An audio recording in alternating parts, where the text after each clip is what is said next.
विनायक जी की कहानी। दो देवरानी जिठानी थी। देवरानी धनी थी, जिठानी गरीब थी। लेकिन जिठानी गणेश जी की भक्ति करती थी। वो अपनी देवरानी के यहाँ आटा पीसने जाती थी। जिस कपड़े से वो आटा झाड़ती छानती, उसी कपड़े को अपने साथ लाकर पानी में घोलकर अपने पति को पिला देती।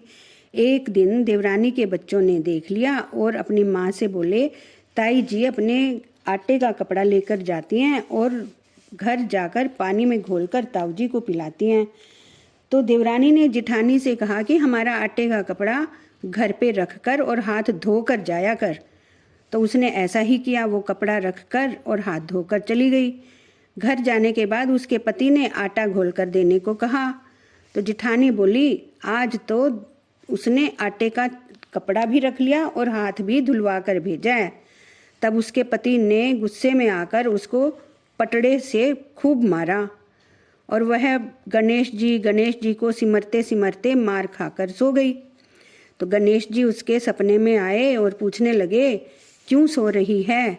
तो वो बोली, मेरी देवरानी के घर से मैं आटे का कपड़ा लाती थी और उसी को घोलकर मेरे पति को पिला देती थी, पर आज मेरी जिठानी ने मुझे वो कपड़ा लाने नहीं दिया और मेरे पति ने गुस्से में आकर मुझे बहुत मारा। तो गणेश जी बोले, मैं घर घर से तिलकुटा खा के आया हूँ और मुझे निमटना है, तो मैं कहाँ निमटूँ? तो वो बोली, महाराज ये घर सारा खाली पड़ा है, जहाँ मन्ना है निमट लो। तो गणेश जी निमट लिए। फिर बोले, अब मैं पहुँचूँ कहाँ? तो वो गुस्से में आके बोली, मेरे सिर में पहुँच लो। तो गणेश जी ने सिर में पहुँच लिया और चले गए। जब वो उठी तो उठकर देखने लगी तो उसका पूरा घर हीरे जवाहरात से जगमगा रहा है और तो और उसका सिर भी जगमगा रहा था। धन बटोरने लगी तो देवरानी के घर जाने में देर हो गई। देवरानी ने बच्चों को देखने के लिए भेजा कि ताई क्यों नहीं आई।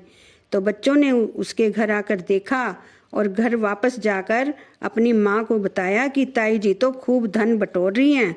तो देवरानी भी भागी भागी गई और जाकर देखा और तो उसने अपने जिठानी से पूछा कि ये इतना धन कहाँ से हो गया। तो जिठानी ने जैसी बात थी वो सारी बात बता दी। ये सुनकर देवरानी भी अपने घर आई और अपने पति से कहा, मुझे पट्टे से खूब मारो। तो जिठानी के पति ने कहा कि क्यों धन की भूखी मार खाती है? तो लेकिन जिठानी नहीं मानी और उसने कहा कि देवरानी के घर उसके पति ने उसको खूब मारा तो उसके घर धन हो गया, तो आप भी मेरे को खूब मारो। तो उसके पति ने भी उसको खूब मारा और वो भी मार खाकर सो गई। गणेश जी आए और गणेश जी कहने लगे, क्यों सो रही है? और वैसे ही गणेश जी ने उससे पूछा कि मैं तो कहाँ निमटूँ मैं? तो उसने कहा, वो बोली, महाराज उसका घर तो छोटा सा ही था, मेरा तो घर बहुत बड़ा है, सारे घर में निमट लो।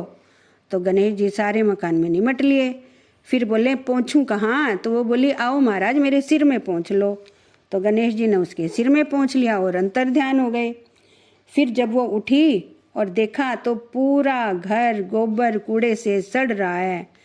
तब देवरानी बोली, महाराज आपने तो मेरे से कपट किया। गणेश जी से बोली देवरानी, महाराज आपने मेरे साथ कपट किया, जिठानी को तो धन दिया और मुझे गोबर कूड़ा दिया।